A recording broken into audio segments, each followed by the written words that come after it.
Buenos días, vamos a darle gracias a Dios por estos momentos, gracias por la alabanza, gracias por abrir los ojos el día de hoy, por un día más. Padre amado, te damos gracias, Señor, te doy gracias por este tu día, Señor. Gracias porque has reservado un día a la semana, Señor, para venir a tus pies y darte agradecimiento, Señor, y entregarte todo lo que hemos hecho en estos 6 días, Señor. Te damos gracias por esa sustancia que has puesto en nosotros, Señor, por esa fuerza, por ese coraje, Señor, de seguir intentando seguirte, Señor. Aunque hemos fallado, Señor, en el camino, a veces nos caemos, Señor, pero tú nos levantas. En tu misericordia, Señor, tú nos dices, aquí te estoy esperando para perdonarte. Señor, te doy muchas gracias por tu misericordia, por tu amor. Gracias por tu sangre, precioso Jesús. Venimos, Señor, humildemente, Señor, a pedirte que nos limpies, Señor, que nos laves con tu sangre, que nos perdones todos nuestros pecados, Señor. Perdona nuestras faltas, Señor. Venimos a ponernos a cuenta ante ti, Señor, y decirte que aquí estamos para servirte, Señor. Y regresarte, Señor, una pequeña porción de todo lo que nos has dado, Señor. El día de hoy, Señor, lo rendimos a ti. Te damos toda la gloria, te damos toda la alabanza a ti, Señor. Porque tú eres el único que merece la gloria y la alabanza, Señor. Gracias porque has puesto fuerza en nosotros, Señor. Has puesto inteligencia en nosotros, Señor. Gracias porque nos has dejado ver tu palabra. Gracias porque nos has dejado ver a tu Hijo, Señor. Y día a día nos aceptas, Señor, tal como somos, imperfectos, Señor. Te damos gracias. Si estamos aquí, Señor, es porque te necesitamos. Bendecimos tu nombre, precioso Jesús. Señor, y te pido que por medio de tu Espíritu Santo, el día de hoy nos enseñes tu palabra, Señor.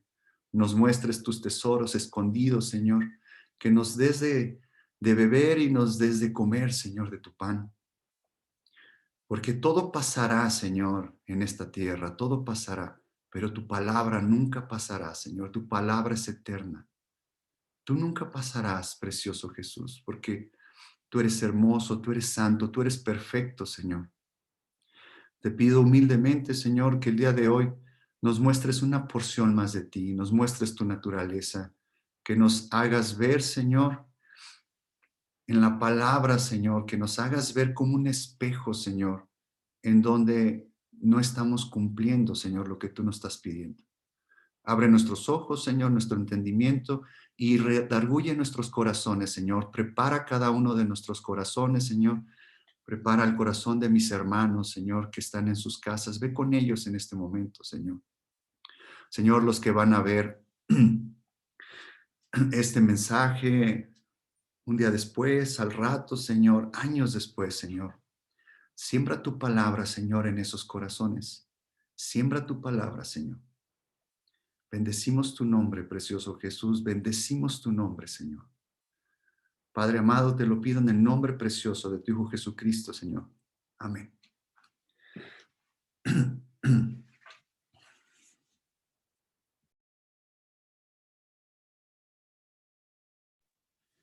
Ah, ¿Qué les parece si entramos de lleno al tema y eh, les debo a David, les debo que el domingo pasado vimos a Saúl y recuerden que estamos viendo esta parte de edificar, estamos viendo esta parte de nuestro caminar en Cristo y hemos estado identificando, les he estado hablando desde esta armadura, cuando empezó el, el hombre y la mujer en el Edén, cómo estaban vestidos, qué armadura tenían, qué parte estaba desnuda de ellos. Dice que ellos estaban desnudos, sin embargo, no se avergonzaban, no se veían ellos desnudos, pero llega la serpiente y los contamina y esa parte que estaba desnuda en ellos era la voluntad. Y ellos aceptaron esa voluntad de la serpiente. Y hemos estado viendo que cuando se hacen los delantales de hoja. Vemos que la palabra delantal quiere decir armadura, quiere decir una fortificación, quiere decir equiparse con armas. Y cuando Dios los busca, ellos estaban escondidos. Entonces estamos viendo que nosotros tenemos una armadura en nosotros en contra de Dios. Eso lo hemos estado viendo en el paso de varias predicaciones. Y llegamos al punto en donde estamos aprendiendo sobre la voluntad de Dios y vimos que era una voluntad buena, agradable, perfecta. Estuvimos viendo ese punto de cómo Dios empieza a revelarnos su voluntad, porque siempre hemos dicho, su voluntad es buena, es agradable, es perfecta, pero ¿eso qué es? O sea, eso a mí qué me dice. También estuvimos viendo sobre la armadura de que nos habla Pablo, sobre qué habla de ceñir nuestros lomos. Hemos estado viendo todas esas partes, hemos estado eh, tratando de desmenuzar, de irnos a lo profundo, de descubrir qué tesoros tiene Dios para nosotros. Y vimos que es puesta en nosotros una armadura, ya vimos también esta armadura del orgullo. Vimos cómo la voluntad de la serpiente, que en este caso era Lucifer, el querubín, se convierte en diablo, Satanás, serpiente, dragón. Tiene la estatura completa de maldad y esa naturaleza fue puesto dentro de nosotros, que es donde le llamamos que tenemos al hombre viejo. Y hemos estado viendo qué hay dentro de nuestro corazón, qué hay parte de ese hombre viejo. Y este hombre nuevo, que es Jesús en nosotros, cómo Él viene a pelear nuestras batallas, cómo Él viene a gobernar y a sojuzgar la tierra que es nuestro corazón. Y vemos muchos ejemplos y muchas historias en el Antiguo Testamento, en el Nuevo Testamento, de cómo es este principio de que hay una guerra interna. La guerra del cristiano, les decía que no es contra, le llama, es que pensamos que nuestro enemigo puede ser nuestro jefe, puede ser nuestro cónyuge, puede ser eh, las personas que nos hacen crecer, yo le diría, ¿no? Pero pensamos que ese es nuestro enemigo, les decían, solamente el cristiano tiene tres enemigos, que es el mundo, que es Satanás y es nuestra carne. El mundo y Satanás es una pelea externa, es algo que está ahí afuera. Hay una ideología del mundo que nos habla día a día y que nos quiere moldear, que nos quiere que nosotros nos amoldemos al mundo. Y esa es una guerra externa. Luego viene Satanás y él es el tentador, que es esa parte de esa tentación, de eso que se empiezan a mezclar las cosas, el ambiente se empieza a mezclar, se empiezan a ver las circunstancias en donde viene la tentación que es externa, pero dentro de nosotros hay algo que se llama concupiscencia y es una parte de maldad y es una parte de cuando hace clic con la tentación externa. Para poder gobernar, para poder vencer en lo exterior, el cristiano lo primero que debe de hacer, lo primero que debe de aprender es gobernar en su interior. Y eso no lo hace uno solo. Eso es solamente y exclusivamente con ayuda de Jesús. Por eso en el Antiguo Testamento Dios les mostró al pueblo de Israel todo externo. Estaban ellos bajo la ley y ellos hacían rituales y hacían ceremoniales y era en base a la ley y ellos tenían que cubrir ciertas cosas externas. Pero si se fijan, nunca su corazón fue cambiado, nunca su corazón fue tocado. O sea, dice corazón de piedra, de dura cerviz. O sea, el pueblo de Israel nunca tuvieron un corazón de carne, nunca fue una transformación interna. ¿Qué pasa ahora con el Nuevo Testamento, con el nuevo pacto? ¿Qué vino a hacer Jesús? Vino a cumplir toda la ley, vino a clavarla en la cruz, fue al infierno 3 días, 3 noches, está a la diestra del Padre. Dice que Jesús fue hecho Señor y Cristo. Adquiere la omnipresencia del Padre. Creo que todavía no les hablo sobre la gloria no engendrada y la gloria engendrada. ya vamos a llegar en ese momento cuando les hable sobre este tipo de glorias. Cuando dice que Jesús fue hecho Señor y Cristo, que está a la diestra del Padre, me pueden decir, es que Jesús ya era Dios. Sí, pero recuerden que Él era el verbo, Él era Dios y renunció a esa parte para venir y le fue dado un cuerpo. El verbo fue hecho carne. Esta parte de Jesús, esta parte del ser humano, era humano. O sea, es complicado entenderlo en nuestro finito entendimiento, pero esa parte era la parte humana. Por eso quiere decir que Jesús fue probado en todo. Si nosotros creemos que tenemos problemas y que nadie nos entiende, tú me podrás platicar tu problema y yo podré escucharte y podré estar muy atento a tu problema. Y si ya pasé por ahí, va a haber una pequeña parte en que yo entienda dónde estás pasando tú.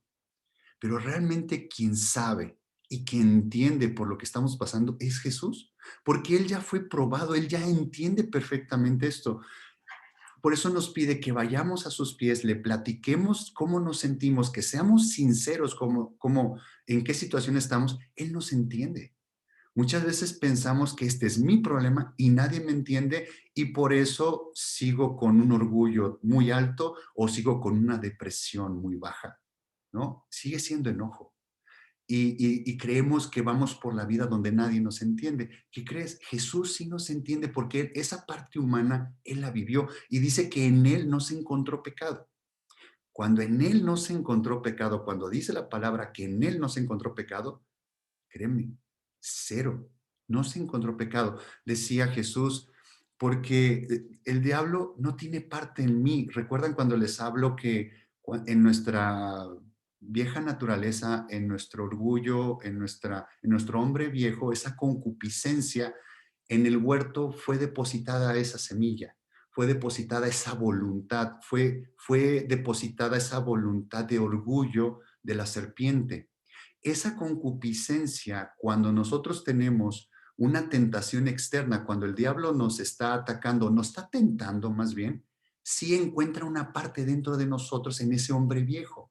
¿Por qué si somos cristianos y ya somos salvos, por qué no soy perfecto? ¿Se acuerdan del joven rico que le decía, ¿cómo entro al cielo? Ah, pues haz esto, esto, esto.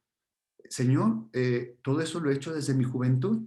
Ah, hablas de perfección. Ok, entonces vende todas tus cosas porque era muy rico, pero no hablas de las cosas materiales, sino más bien deja todo donde tu corazón está. Lo más importante que tú estás poniendo antes de Dios, eso déjalo y vas a encontrar la perfección. ¿Cómo lo ponemos en nuestros días? Ya soy cristiano, ya soy salvo, ya tengo vida eterna. Pero ¿por qué todavía hay en mí una revolución dentro de mí cuando pasa una situación y, y de repente me pongo nervioso y de repente no veo la salida y de repente veo el problema grandísimo y veo que no voy a salir de ese problema? ¿O por qué hay demasiada ira cuando yo pensé que ya no había enojo dentro de mí porque Cristo vive en mí? ¿Qué crees? Sí, esa parte de Cristo en nosotros, en esa parte no hay pecado, en esa parte no hay maldad, en esa parte no hay nada. ¿Dónde se encuentra eso? En el corazón, en el hombre viejo. Por eso decía Jesús, no lo que entra por la boca contamina al hombre, sino lo que sale por la boca. Y de la boca sale lo que hay en el corazón. Y habla de disensiones. Y hemos estado hablando esta parte sobre hojarasca, madera y heno, donde ya estamos desmenuzando su escritura o escudriñando su escritura, de dónde nos muestra, por qué entendemos que fallamos. Porque Dios nos muestra que somos débiles y decía Pablo, es que en mi debilidad ya me di cuenta que es donde Cristo es más fuerte. Pero cuando yo quiero salir con mi fuerza, le estoy diciendo a Jesús, a ver, Jesús, espérate, esto es cosa del mundo, esto es cosa entre hombres, tú quédate ahí sentadito, yo me encargo, yo lo pongo en su lugar. Es como atar de manos a Jesús, decirle, no te metas en esta área de mi vida. y yo lo arreglo con este orgullo de revelación, este orgullo de redención y este orgullo de satisfacción. ¿Por qué? Porque tenemos esa naturaleza dentro de nosotros.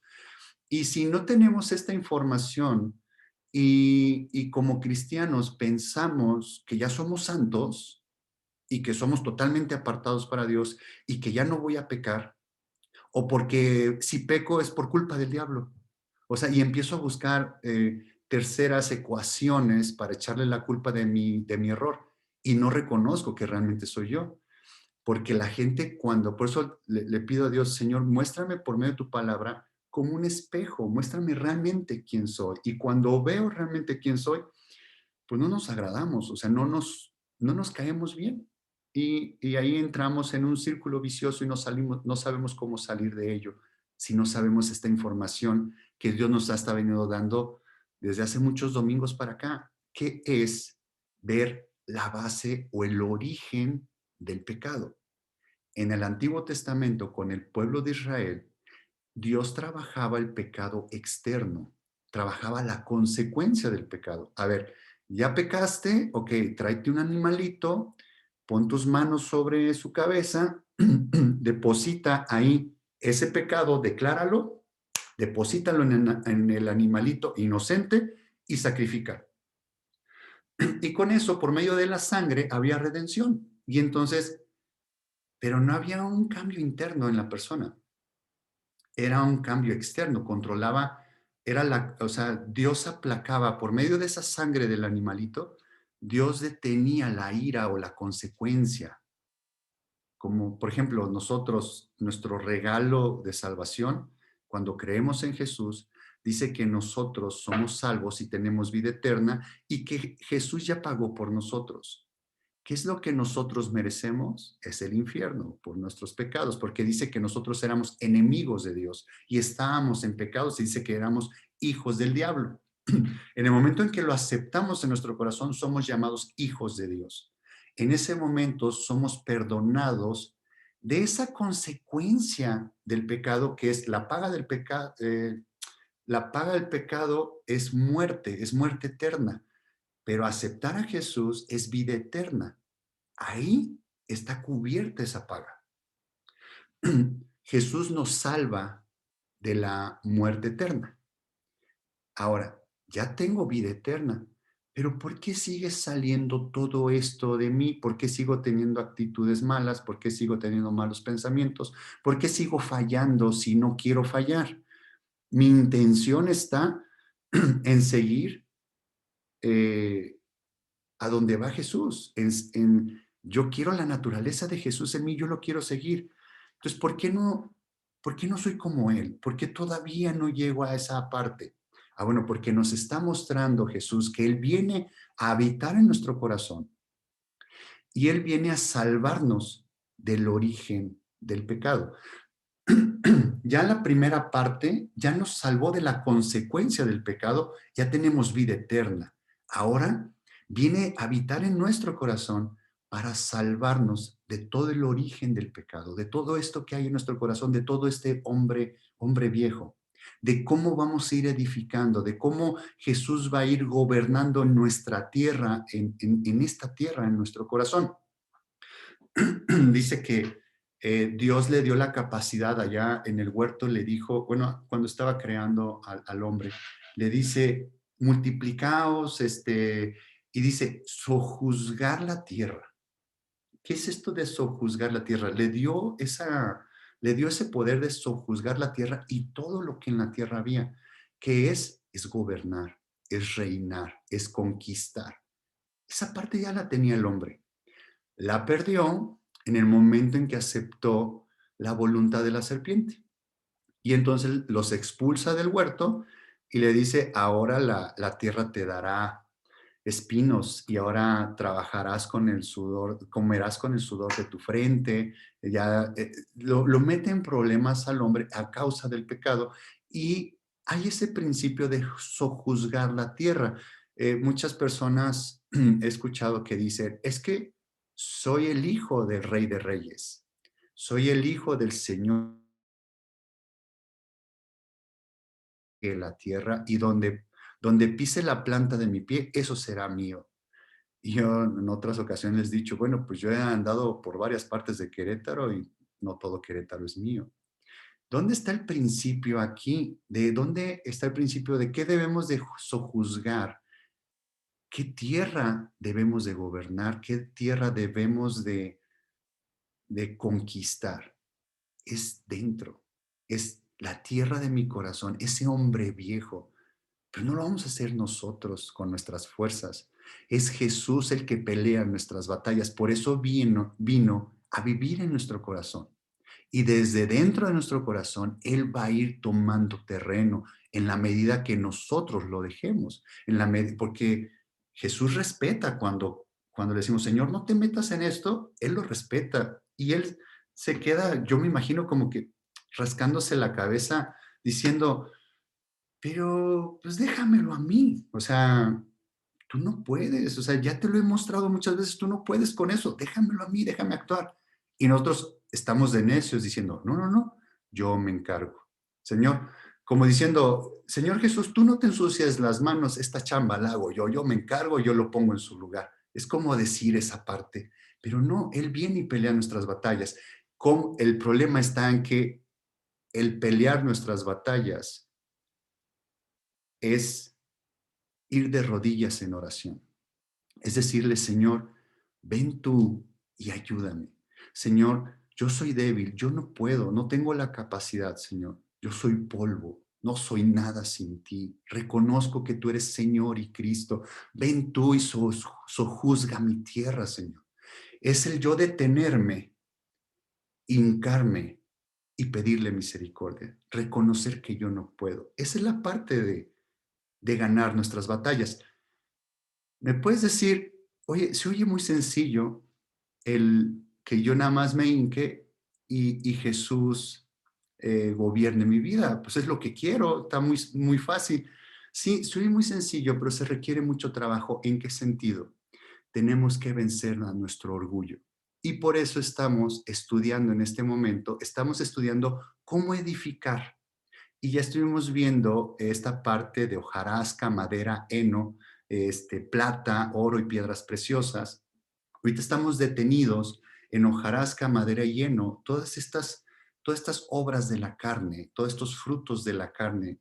eh, Hemos estado viendo esta parte de cómo es que nosotros, con nuestro orgullo de revelación, nuestro orgullo de redención, con nuestro orgullo de satisfacción, es como nosotros queremos ir edificando.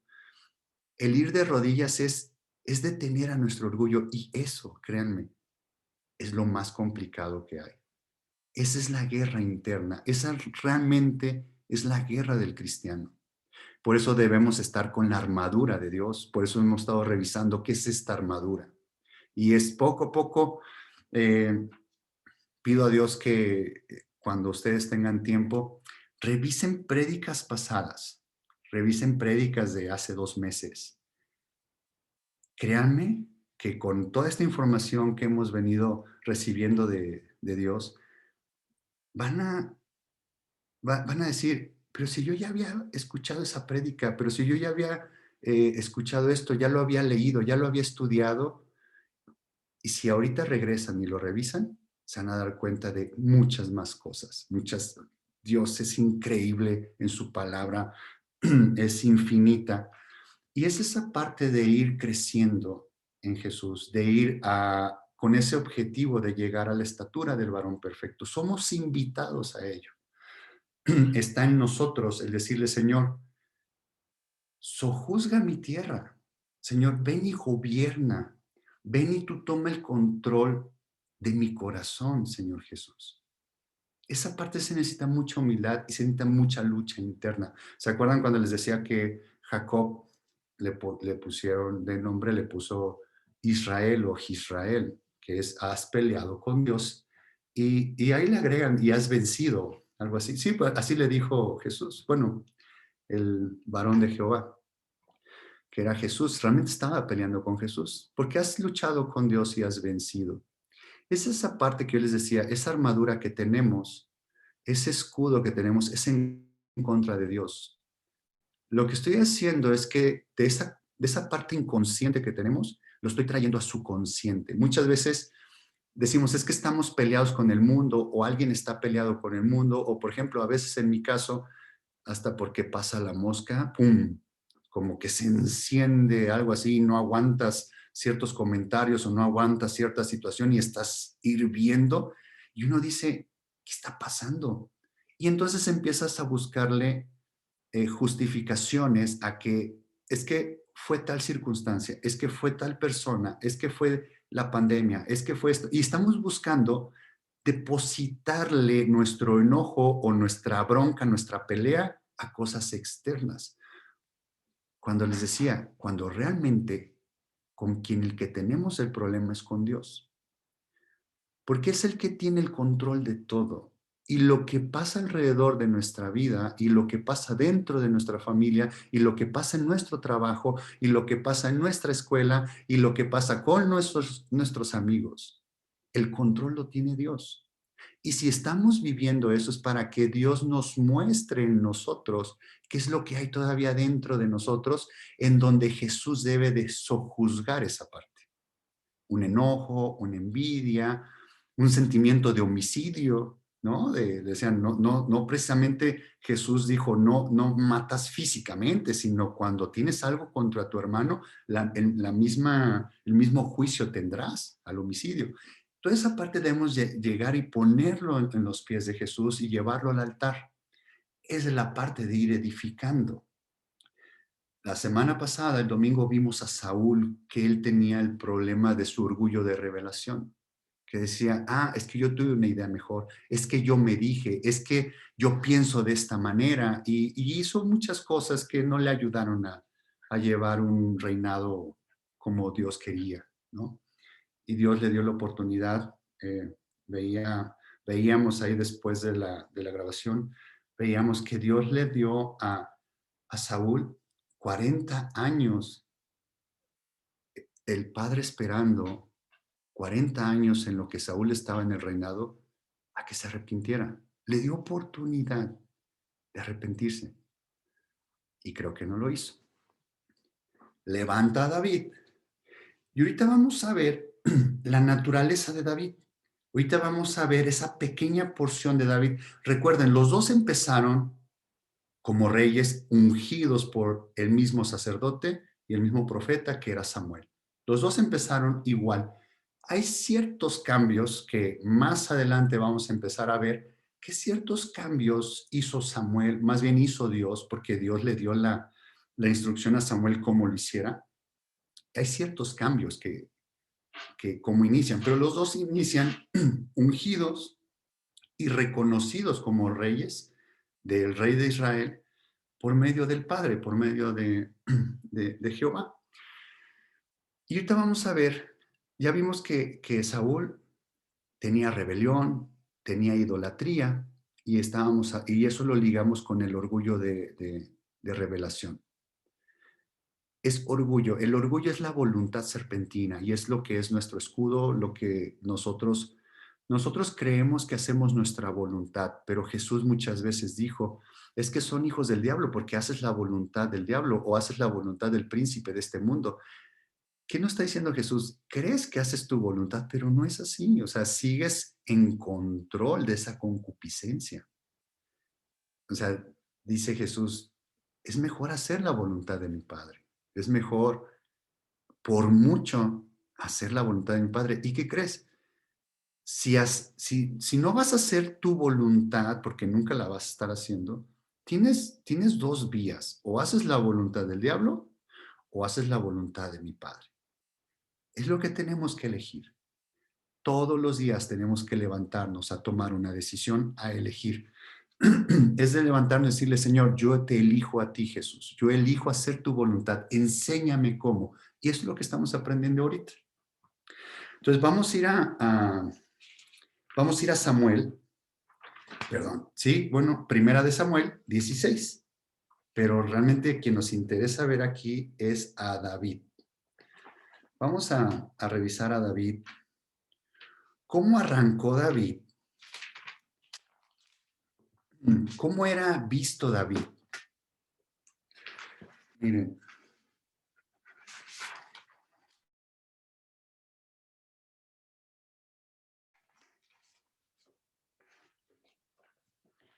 Sí, Primera de Samuel 16, ah, 16:11. Primera de Samuel 16:11. Aquí ya está Samuel en Belén. David pertenecía al pueblo de Belén.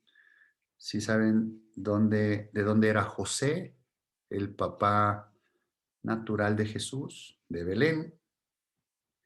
Y aquí va con Isaí, que era el papá de David.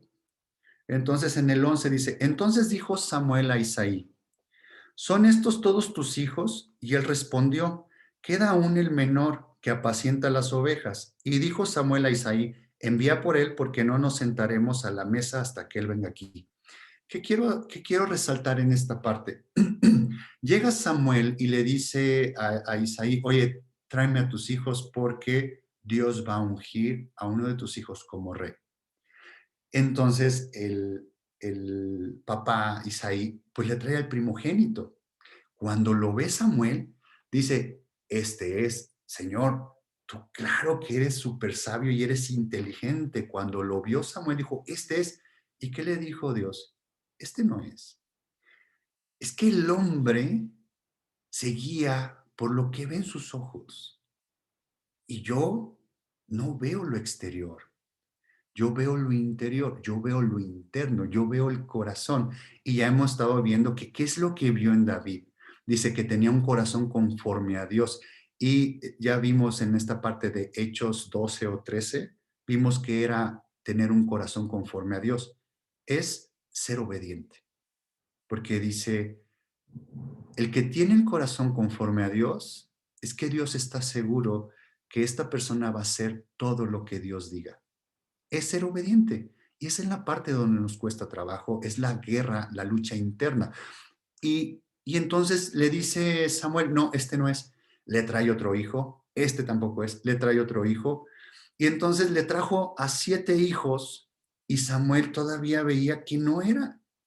Y entonces aquí Samuel le dijo, ¿son todos tus hijos? Porque Samuel estaba pensando por dentro, Dios no lo ha ungido y Dios me dijo que viniera. Y yo sé que cuando Dios dice algo, no me está hablando al tanteo. Yo soy testigo de cuando Dios dice algo, eso es. A ese nivel estaba seguro Samuel y esa es la relación que tenía con Dios. ¿Esos son todos tus hijos? Dice, sí. Pues el que está pastoreando. ¿Qué estaba diciendo el papá? Se le había olvidado. Vean la vida que tenía David. Ya les dije la edad que tenía el papá, ya les dije más o menos la edad de los hermanos. Cuando David es ungido en la parte, la palabra en hebreo habla sobre joven, pero es un joven entre, se me olvidó la palabra cuando vienes de niño a joven. Si alguien quiere abrir el micrófono, me ayuda con esa palabra, por favor. ¿Adolescente? Adolescente. Puberto, ¿Eh? puberto. Puberto. Pues no iba a usar esa palabra, pero bueno, me gustó. De cuando vienes de niño a adolescente, o adolescentes que adoleces de cierto criterio y ciertas cosas, estamos hablando que es entre la edad de unos 12, 13 años. Más o menos esa edad tenía David cuando fue ungido. Y su hermano mayor, sacamos unas conjeturas, y su hermano mayor debe haber tenido alrededor de unos 50 años, porque su papá era más de 100 años. Entonces, era el último hijo, era como, pues como el mandadero, no sé si a alguien le ha tocado vivir, ser el último, y creo que sí me queda el saco. Como que vas creciendo como la hierba, o sea, solito, ¿no? Y no eres atendido y no eres reconocido como el primogénito, como este es mi bebé, este es mi campeón. Entonces imagínense la vida que tuvo David desde chico, el ir a cuidar las ovejas, el estar solo, el ir a cuidar las ovejas en aquel entonces era salir al campo, pero no era salir aquí 2 kilómetros, era salir a donde hubiera comida. Y era, a veces tenían que dormir en el camino de ir a pastorear las ovejas, tenían que quedarse a pernoctar en algún punto, quedarse ahí, refugiarse y seguir pastoreando las ovejas, ¿no? Ah, sí, tráiganse al pastor, dice, ¿es el pastor? Dice, respondió, ah, queda aún el menor. Imagínense el desdén que tenía tanto del papá como tenía de los hermanos, ¿no? Dice, envía por él porque no nos sentaremos a la mesa hasta que él venga aquí, ¿no? Envió pues por él y le hizo entrar y era rubio, hermoso de ojos y de buen parecer. Entonces Jehová dijo, levántate y úngelo porque este es. Y aquí va a llegar un momento en donde veamos rubio, hermoso de ojos y de buen parecer. Solamente les adelanto el buen parecer. El buen parecer, ¿se acuerdan cuando a Moisés, cuando nace Moisés, qué había también en contra en aquel momento? El faraón había encargado a matar, les había encargado las parteras que a todo varón le dieran muerte. Moisés, las parteras no le hacen caso al faraón, vive Moisés, en esa época vive Moisés, y dicen que era hermoso. Es la misma palabra que dice aquí de buen parecer. ¿Qué es lo que vieron los papás de Moisés en él? Este hermoso habla sobre este resplandor, sobre esta cobertura, estas vestiduras de Dios, esta gloria, este brillo, este brillo. ¿Por qué lo ponen en una canasta en el río? ¿Por qué la hija de Faraón lo ve? Dijo, este es hijo de los hebreos, guárdalo. ¿Qué dice? Tiene algo especial, de buen parecer, hermoso. Habla sobre de esta vestimenta que Dios nos pone, sobre de esto, qué tanto de Cristo tenemos nosotros en nuestra vida. Ahora es cuando alguien te ve y te dice, no, algo, hay algo en ti que no sé qué es, pero me gustaría tener lo mismo. Es esa parte, ¿no? Lo ve Samuel, lo ve hermoso, lo ve rubio, lo ve hermoso de ojos. Vaya un momento en que veamos este tipo de características. Pero quiero saltarme de aquí de este versículo 12, quiero saltarme al versículo 18. Aquí pasa un tiempo, cuando él es ungido, pasa un tiempo, en su casa David estaba acostumbrado a ser menospreciado. Esa es la palabra correcta. Él siempre fue menospreciado. ¿Él dónde vivía? Él vivía pastoreando las ovejas. ¿De quién dependía en esos momentos a solas él y su rebaño de ovejas y teniendo todo el cielo para él, teniendo toda la naturaleza para él? ¿De quién aprendió? ¿De dónde se estuvo alimentando? Dice, un corazón conforme a Dios. ¿A quién obedecía a él? ¿Qué había dentro de él que él estaba siendo obediente? Estaba siendo obediente con Dios. Al Padre él estaba siendo obediente. Bueno, así lo veían en su casa, lo menospreciaban. Pero chequen aquí en el versículo 18, ¿se acuerdan cuando a Saúl dice que el Espíritu de Dios se apartó de Saúl y fue puesto en David? Y dice que un espíritu malo de parte de Jehová aterraba a Saúl y que le decían, y que sus siervos le dijeron, oye, ¿por qué no te traes a alguien que te toque el arpa para que te libere de ese espíritu malo? Pues sí, pues a ver quién hay aquí en esta tierra, en mi reino, quién hay que pueda venir a tocarme el arpa. Y vean, sus siervos de Saúl, los criados, en el 17 dice, y Saúl respondió a sus criados, buscadme pues ahora alguno que toque bien y traédmelo. En el versículo 18, entonces uno de los criados respondió diciendo, he aquí yo he visto a un hijo de Isaí de Belén que sabe tocar. Y empiecen a ver, antes de leer estas palabras, quiero que nos detengamos tantito. ¿Quién está dando testimonio de David? Uno de los criados de Saúl. ¿Con quién convivía David? ¿A qué nivel de humildad era David cuando él había sido ungido como rey? ¿Con quién él platicaba? ¿Con quién él conversaba? ¿Con quién él tenía contacto? A nivel bajo, en la humildad, con los criados. ¿Por qué lo conocía el criado? Y vean cómo se expresa este siervo de Saúl. Y dijo, que sabe tocar y es valiente, vigoroso y hombre de guerra, prudente en sus palabras y hermoso. Y Jehová está con él. ¡Wow!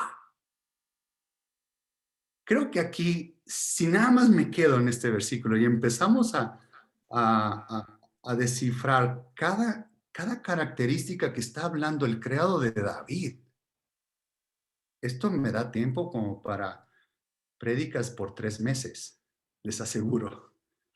Pero vamos a ir a lo que hoy quiero que veamos de David, lo que nos va a mostrar. Pero vean cómo tenía el testimonio de un criado de David. David fue llevado con Saúl, yo creo que de 15 años, más o menos, unos 2 años después de haber sido ungido.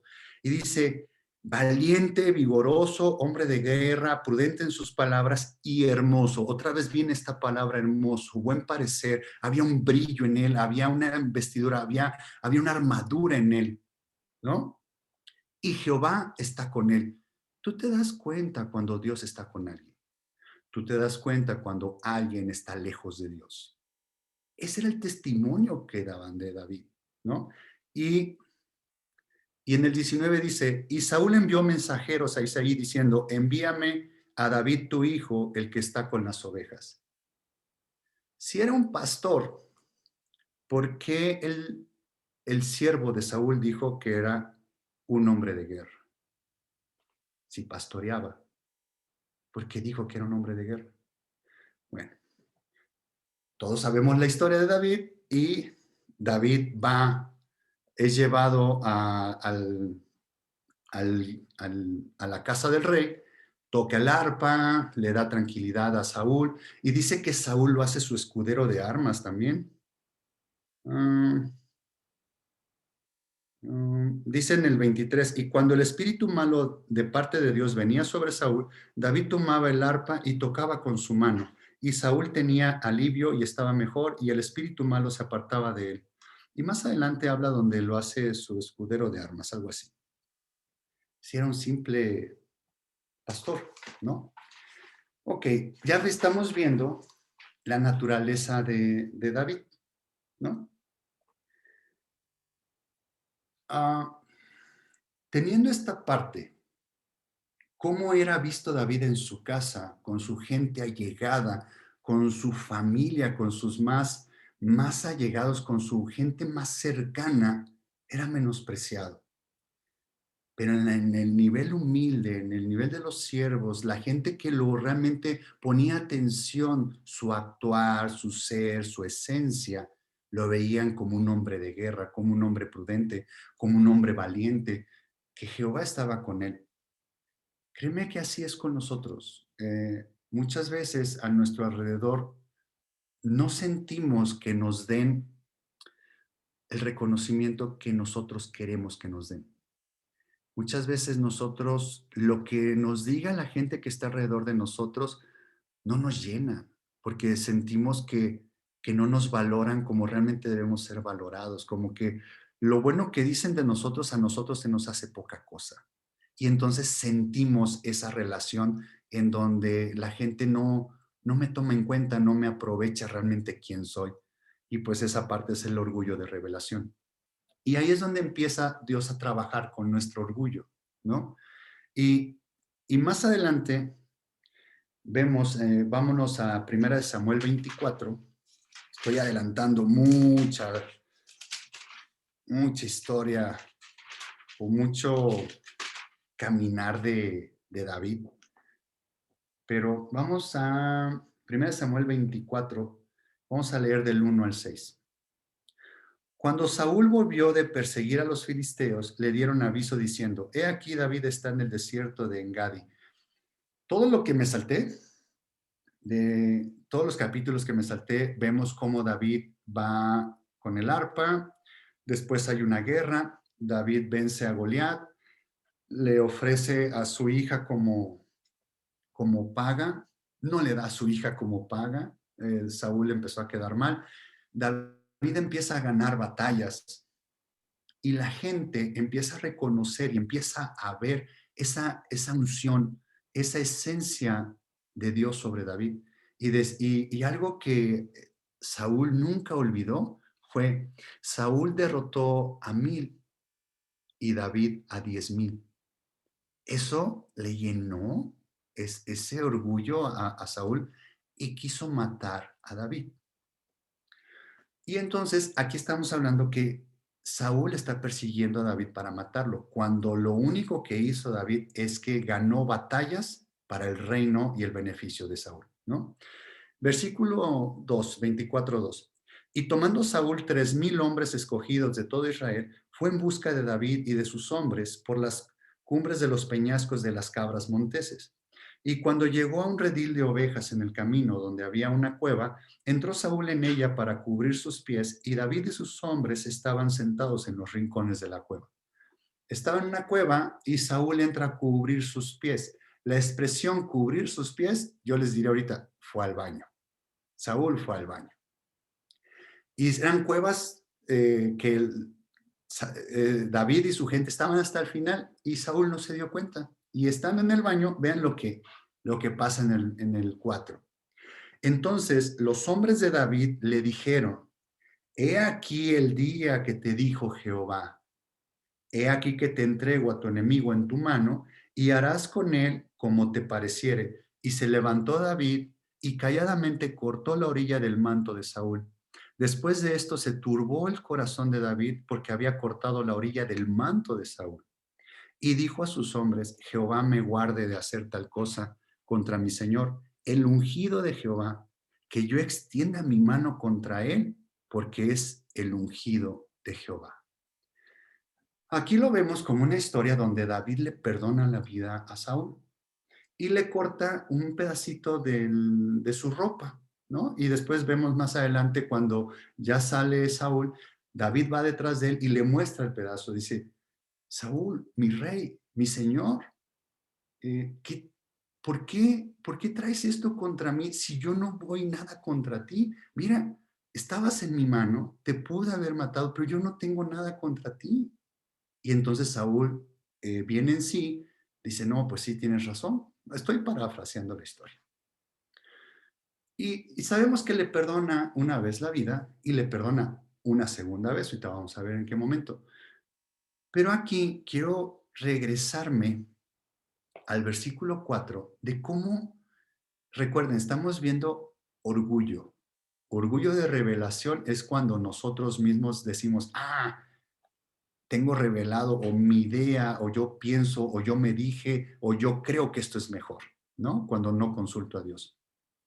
El orgullo de redención es cuando hago algo por mis propias manos y quiero redimir las cosas por mis propias fuerzas, ¿no? Pero vemos actuar el orgullo de revelación por parte de la gente que rodea a David, cuando dice, entonces los hombres de David le dijeron, ¿qué hubo? El orgullo de revelación de su gente le dijo, mira David, como Dios te lo dijo, aquí Dios te lo puso en bandeja de plata, échatelo, aquí mátalo, esto es de Dios. ¿Cuántas veces no viene nuestro orgullo de revelación en nosotros cuando decimos, claro, esto es de Dios, pues aquí yo es el que tenía razón, ahora tienen que pedirme perdón, ahora tienen que hacer esto?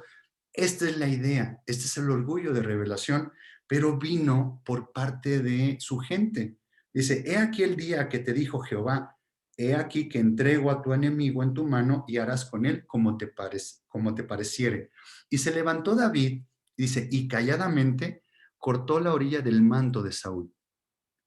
No lo aniquiló, pero cortó la orilla del manto. Dice en el versículo 5, después de esto se turbó el corazón de David porque había cortado la orilla del manto de Saúl. Esta palabra turbó el corazón es la expresión, sintió un golpe en su corazón, o sea, sintió un dolor, sintió algo. ¿Esto qué pasa en nuestra vida actual? Cuando nosotros, si estamos maquinando algo en nuestra mente, en hacer algo malo a alguna persona, de repente viene una reprensión interna, viene un llamado, viene un redargüimiento por parte del Espíritu Santo. Viene un golpe en nuestro corazón donde decimos, no, no debo expresarme así, no debo tener estos pensamientos. Aquí dice que golpeó el corazón de David, el Espíritu Santo lo redarguyó y dijo a sus hombres, Jehová me guarde de hacer tal cosa contra mi Señor, el ungido de Jehová, que yo extienda mi mano contra él, porque es el ungido de Jehová. En aquel entonces, ¿Saúl era enemigo de David? Sí, porque estaba persiguiendo y lo quería matar. Pero ¿cuál es la enseñanza de Jesús? Que oremos por todos, que perdonamos a nuestro prójimo. Nosotros pensamos que es nuestro enemigo, no es nuestro enemigo, y tenemos que orar y dice, si ya te dieron una mejilla, pues pon la otra. Si te piden una milla, da dos. Esa enseñanza de Jesús, el pueblo de Israel, los judíos, no encontraron eco, no les hizo sentido el vivir una vida así. Ellos vivían por medio de la ley. Es lo que le estaban recomendando los, la gente que estaba con David. Mátalo, ya te lo puso Dios en bandeja de plata. Que dijo David, no, hay algo aquí que me turbó, me golpeó. El Espíritu de Dios me está diciendo esto. Bueno, esta es la primera experiencia con, con David y Saúl. Ahora quiero que vayamos a 1 Samuel 25. Aquí es la historia de Nabal. David estaba entre, entre los valles, entre las montañas, escondiéndose de Saúl, pero había un hombre rico, Nabal, que tenía mucha extensión de tierra y tenía muchos animales. Y dice aquí la historia que David protegía a esta persona porque no dejaba entrar a bandoleros o no dejaba que lo robaran, que se aprovecharan de él. Y por eso a este hombre Nabal le iba bien porque estaba bajo la custodia de David. David controlaba esa parte y lo protegía, ¿no?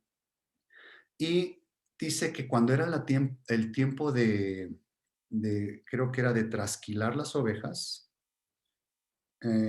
como que David le dice, manda a 10 hombres y le dice a Nabal, oye, de esto que estás haciendo o de esto que estás recolectando, venimos de parte de David para que nos des algo, nos des víveres, nos des de comer, nos des sustento, una parte, danos tantito de todo lo que tú tienes, porque pues gracias a David eres próspero, ¿no? Porque nadie te ha atacado.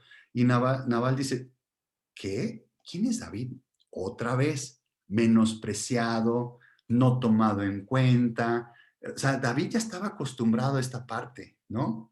Y entonces vienen y le dicen a David, oye, pues dice Nabal que quién eres tú, que tú no eres nadie y no tienes poder ante él. Entonces David se enfurece. ¿Y qué quiere hacer David? Agarra a sus hombres y va a la tierra de Nabal y quería exterminarlo completo. Pero vemos aquí la esposa de Nabal, que era Abigail. Dice que en el versículo 18 dice, entonces Abigail tomó luego 200 panes, 200 cueros de vino, 5 ovejas guisadas, 5 medidas de grano tostado, 100 racimos de uvas pasas y 200 panes de higos secos, y lo cargó todo en asnos.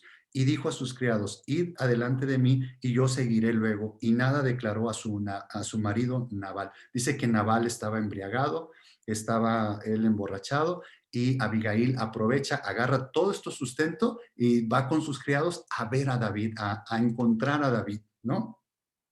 Ah, y montando un asno descendió por una parte secreta del monte, y aquí David y sus hombres venían frente a ella, y ella le salió al encuentro.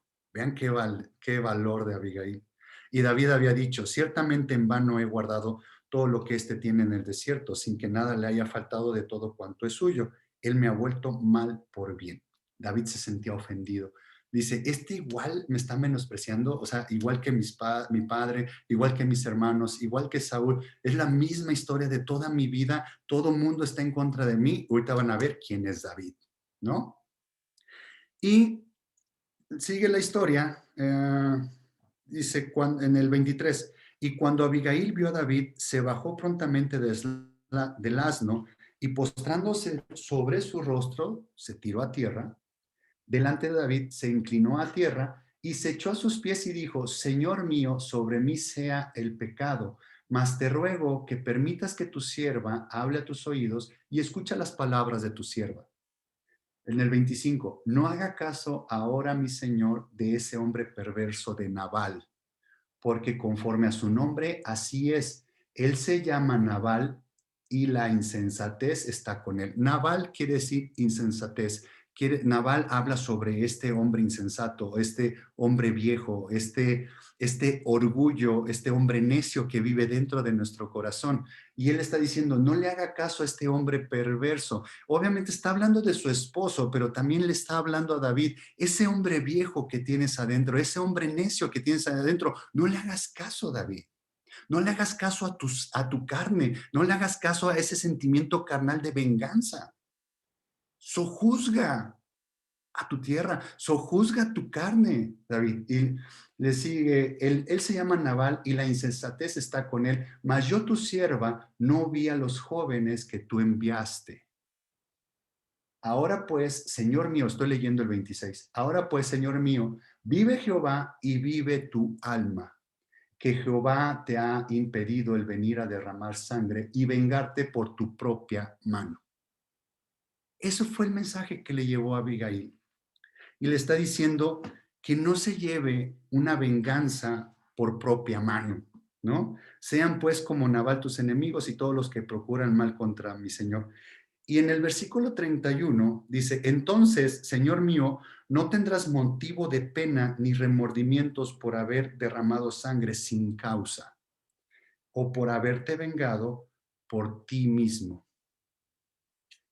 ¿De qué estamos hablando aquí que quería hacer David? La primera vez cuando tiene la oportunidad con Saúl de matarlo, en ese momento es esa parte de hacer venganza por propia mano. Y muchas veces en nuestra carne podríamos decir, pues es lógico, o sea, si Saúl lo estaba persiguiendo injustamente, pues es lógico que, pues como dirían, perdón por la expresión, pero dicen, muerto el perro, se acaba la rabia. Entonces, si ese era el problema de David, ¿por qué no aniquiló a Saúl en ese momento?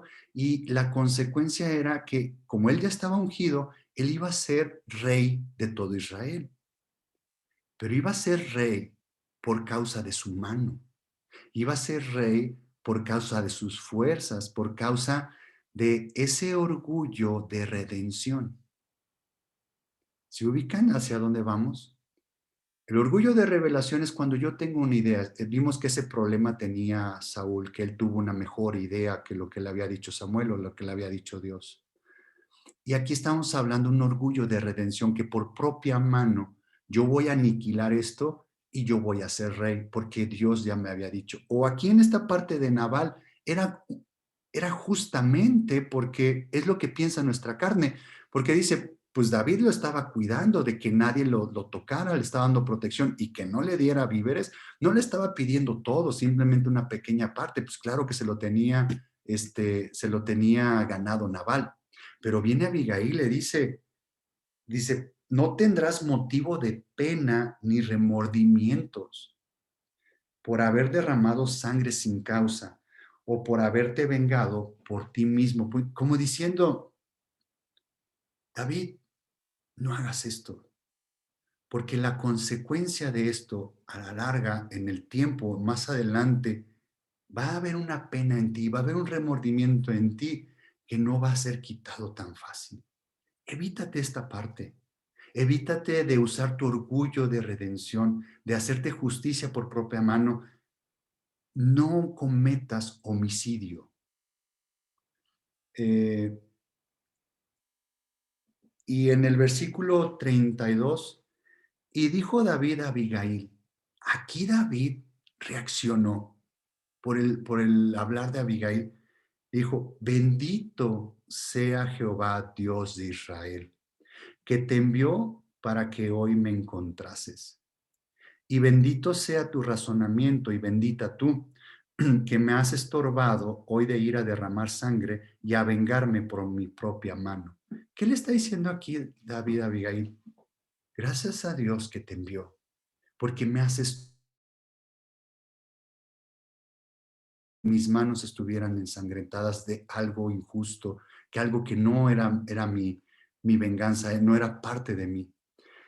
Y ese debe ser el tipo de oración que nosotros hagamos en nuestro cuarto de guerra, en nuestro cuarto de batalla, en nuestro cuarto de oración. Decirle, Señor, Espíritu Santo, ven y que tú seas un estorbo. Golpea mi corazón, turba mi corazón, muéstrame el que no debo de hacer mi orgullo de revelación, no debo hacer caso a mi orgullo de revelación, no debo hacer caso a mi orgullo de redención, no debo hacer caso a mi orgullo de satisfacción.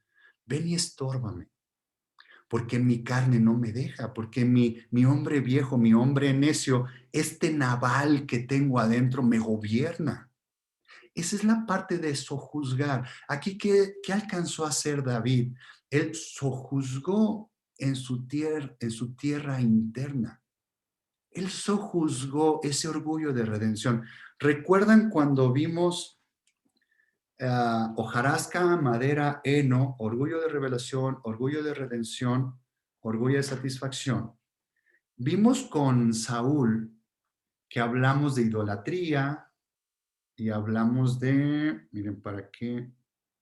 Mejor voy a hacer esto.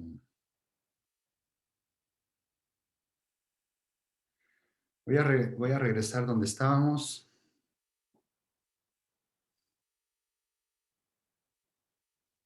Creo que ahí estoy.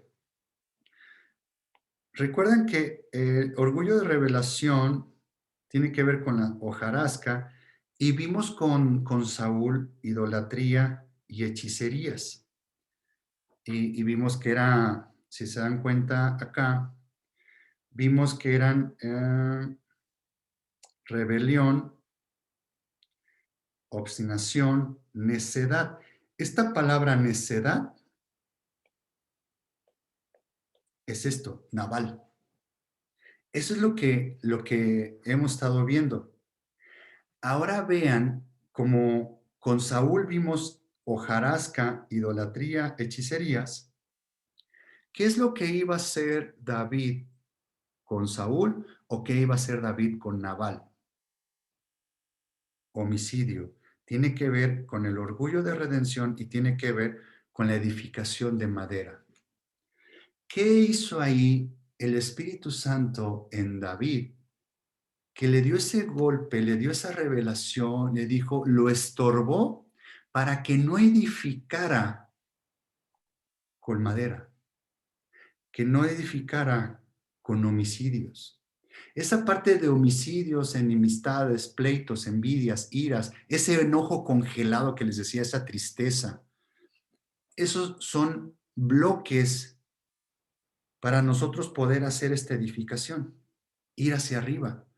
Entonces, si vamos a estar edificando con madera, con nuestro orgullo de redención, en ese momento David le dijo a Abigail, bendito sea Jehová Dios de Israel que te envió para que hoy me encontrases. Dice, tú me has estorbado de ir a derramar sangre y a vengarme por mi propia mano. Iba a cometer homicidio. Uy, David iba a cometer homicidio, orgullo de redención. Pero ¿qué fue lo que pasó aquí? Sojuzgó su tierra, sojuzgó a ese hombre carnal, sojuzgó su corazón, ese orgullo de redención. ¿Y qué fue lo que en lugar de agarrar un ladrillo de madera, qué fue lo que hizo David? Agarró un ladrillo de oro.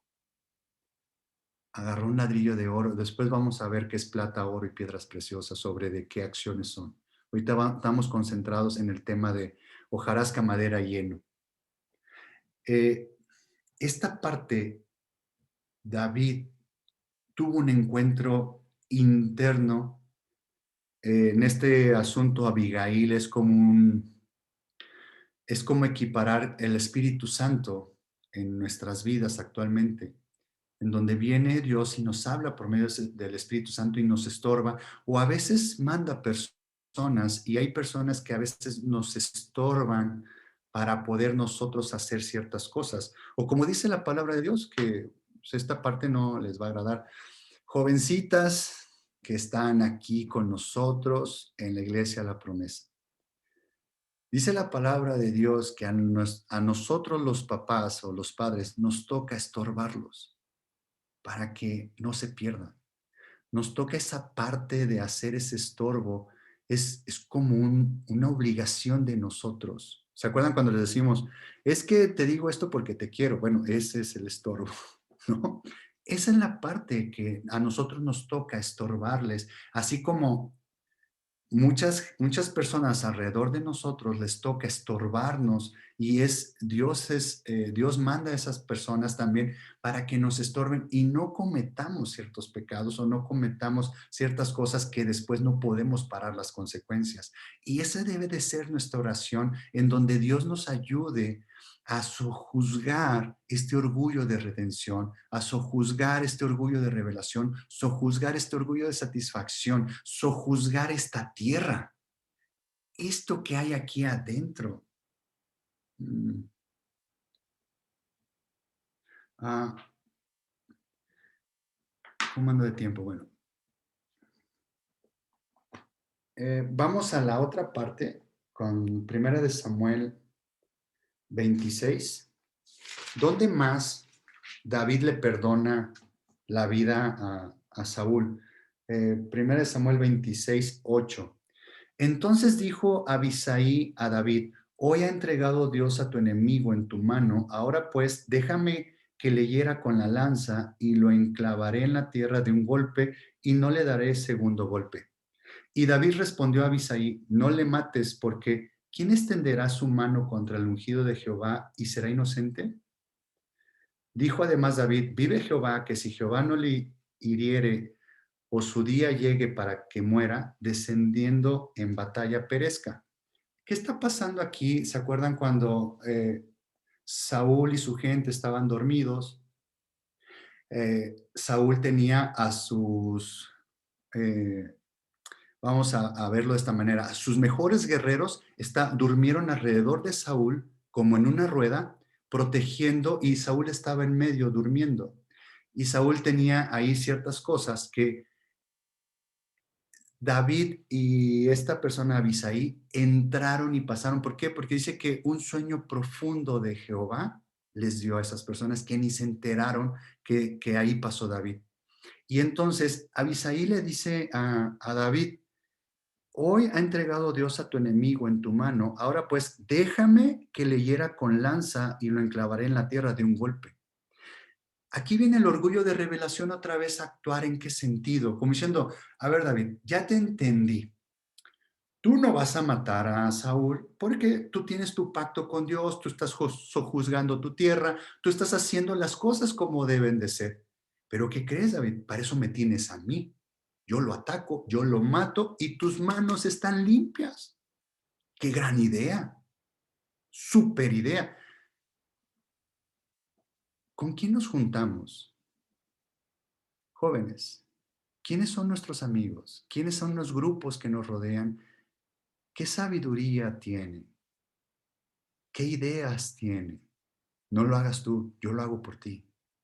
Tú quedas limpio. Tú eres cristiano, tú eres cristiana, pero yo lo hago por ti. Yo lo hago sufrir por ti y tú quedas limpio.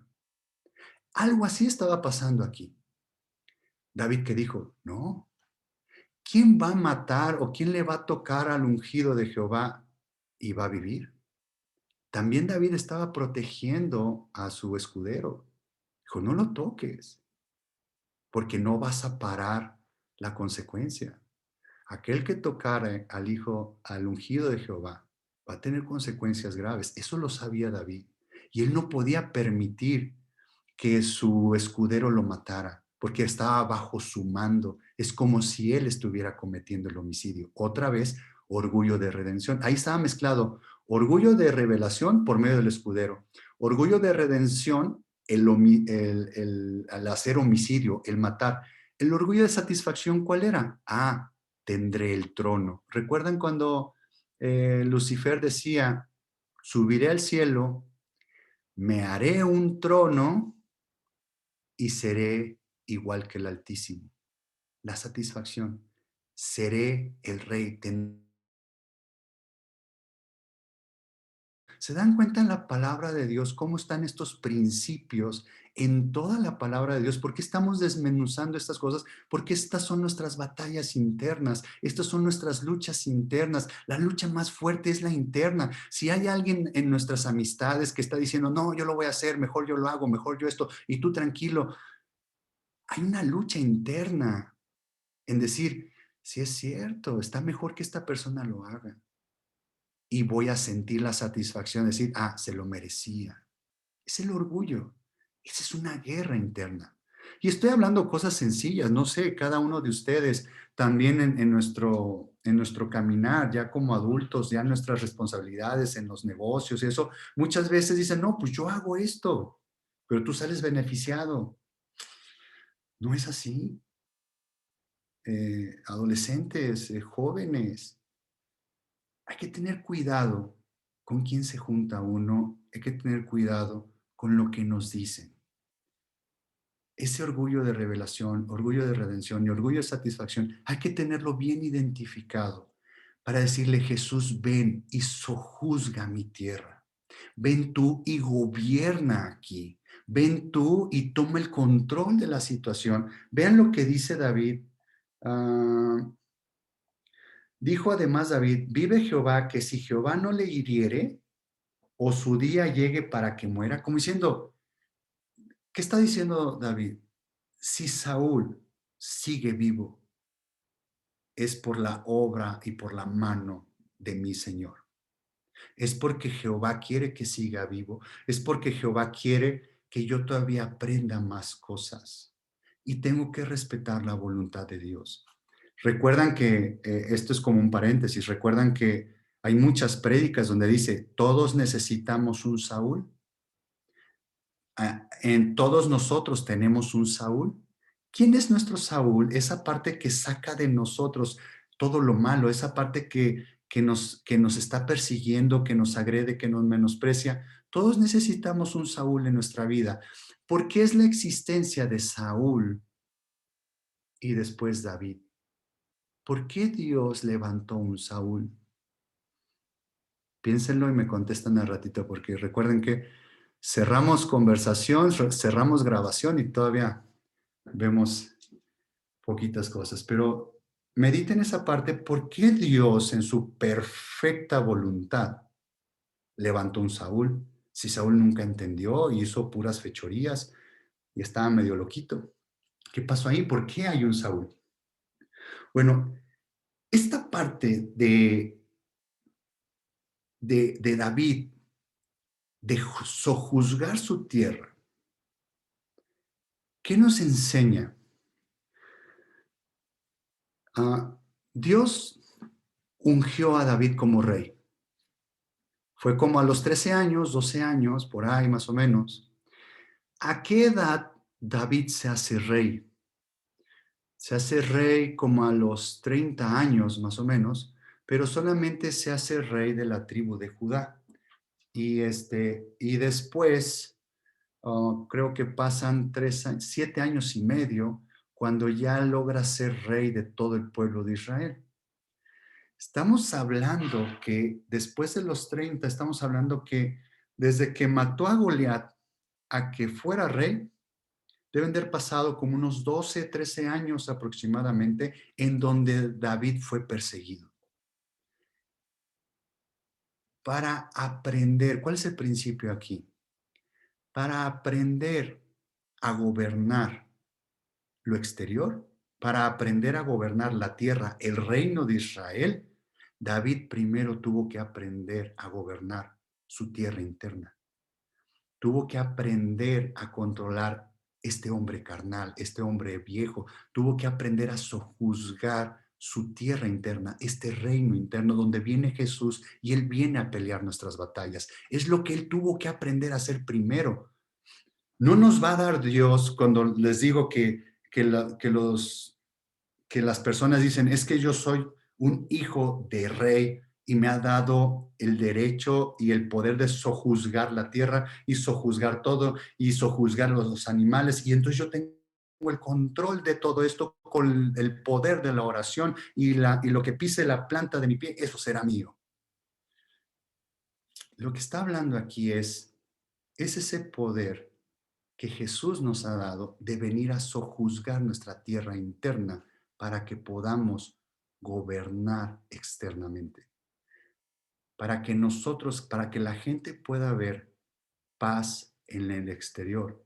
Primero debe haber paz aquí adentro.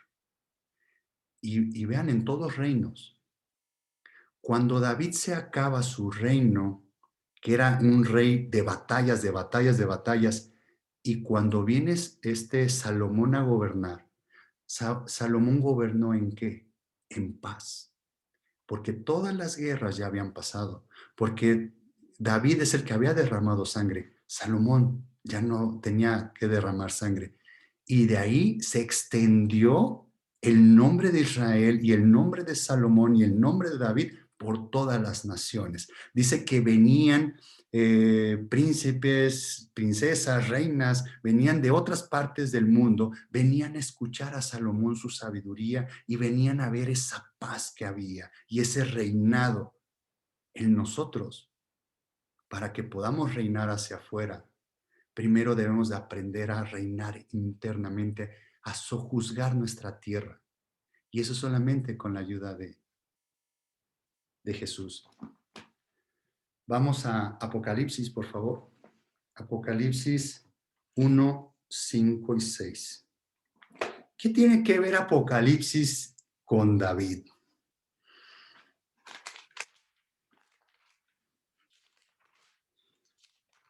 Toda la palabra de Dios es inspirada divinamente y útil para enseñar. Toda la palabra de Dios, aquí está el mensaje en todo, desde Génesis a Apocalipsis. Si le estoy hablando,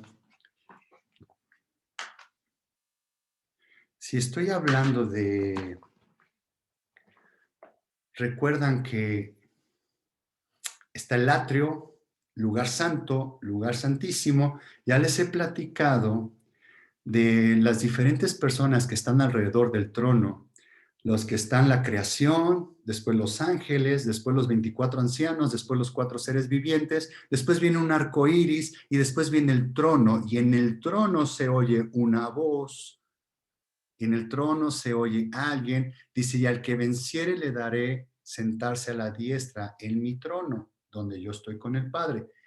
Ya les mostré que está el atrio, lugar santo, lugar santísimo.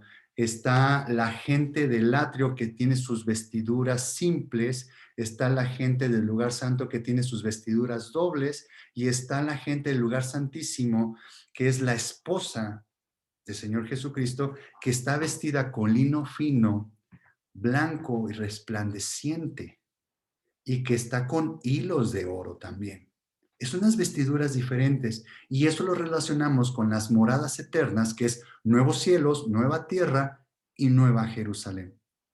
Nuevos cielos, nueva tierra, nueva Jerusalén. Para poder gobernar esa nueva tierra, miren lo que se necesita. Dice Apocalipsis 1, 5, y de Jesucristo el testigo fiel, el primogénito de los muertos y el soberano de los reyes de la tierra, al que nos amó y nos lavó de nuestros pecados con su sangre, y nos hizo reyes y sacerdotes para Dios su Padre. A él sea la gloria e imperio por los siglos de los siglos. Amén. Dice, nos hizo reyes y sacerdotes. El nivel de reyes y sacerdotes habla sobre unas vestiduras dobles, habla sobre estar en el lugar santo. No es en el atrio, no es donde están todos, la salvación nada más, no. Habla sobre un esfuerzo, sobre un caminar, habla sobre ser reyes y sacerdotes, es un lugar especial. Y vemos Apocalipsis 5, 9. Aquí está hablando de esta parte de los reyes y sacerdotes que habla al nivel de los 24 ancianos y los 4 seres vivientes. Y dice, y cantaban un nuevo cántico diciendo, digno eres de tomar el libro y de abrir sus sellos, porque tú fuiste inmolado y con tu sangre nos has redimido para todos, de todo linaje y lengua y pueblo y nación. Aquí está hablando de los 24 ancianos y de los 4 seres vivientes. Les he dicho, eran personas, no eran seres espirituales o querubines o ángeles. No, está hablando de personas porque dice, con tu sangre nos has redimido para Dios y hablando de todo, no nada más también, no está hablando de puro judío, está hablando de todo, está hablando de nosotros, que nos redimió con su sangre, está hablando a ese nivel de los 24 ancianos y los 4 seres vivientes. Y dice, y nos has hecho para nuestro Dios reyes y sacerdotes. Y luego dice, y reinaremos sobre la tierra. Se les va a dar esa capacidad de reinar sobre la tierra, sobre la nueva tierra. Pero el reinar externamente, primero, para llegar a ser reyes y sacerdotes, debemos aprender a ser obedientes a Jesús y sojuzgar esta tierra, reinar en nuestra tierra interna. Ese es el nivel del reinado y del sacerdocio. Dios nos enseña que primero debemos de gobernar internamente. ¿Cómo es eso? En nuestro cuarto de guerra, nuestro cuarto de oración, el ir a pedir perdón, el ir y humillar. ¿Sojuzgar qué es? Sojuzgar, aquí apunté algo. Sojuzgar dice que es pisotear. ¿Qué es lo que debe ser pisoteado en nosotros? Nuestro orgullo. Dice que sojuzgar es conquistar, someter, sujetar. Eso es sojuzgar. Esa es la palabra sojuzgar. Debemos pisotear nuestro orgullo a nuestro hombre viejo. Debemos conquistar esta tierra interna, nuestro corazón. Debemos someter a este Nabal, a este hombre necio, y debemos de sujetarlo para que se haga la voluntad de Jesús en nuestras vidas.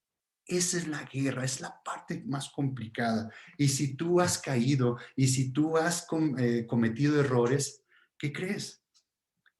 Tenemos al Cordero inmolado ahorita. Es un Cordero vivo, es un Cordero que nos está esperando a decir, aquí estoy, ven, dame tus cargas, dame tus imperfecciones, yo sé quién eres tú. Dame tu corazón, dame esa sinceridad, dame esa sencillez, dame esa humildad, dame esa alabanza a mí. No pidas alabanza para ti. ¿Qué es lo que dice Jesús?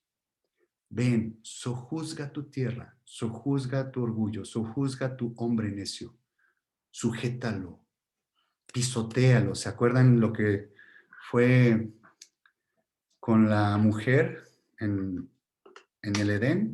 Que le dijo, tu simiente pisará, hollará la cabeza de la simiente de la serpiente, que es pisotear. Dice, y le morderán el calcañar. Sí, nos duele el orgullo.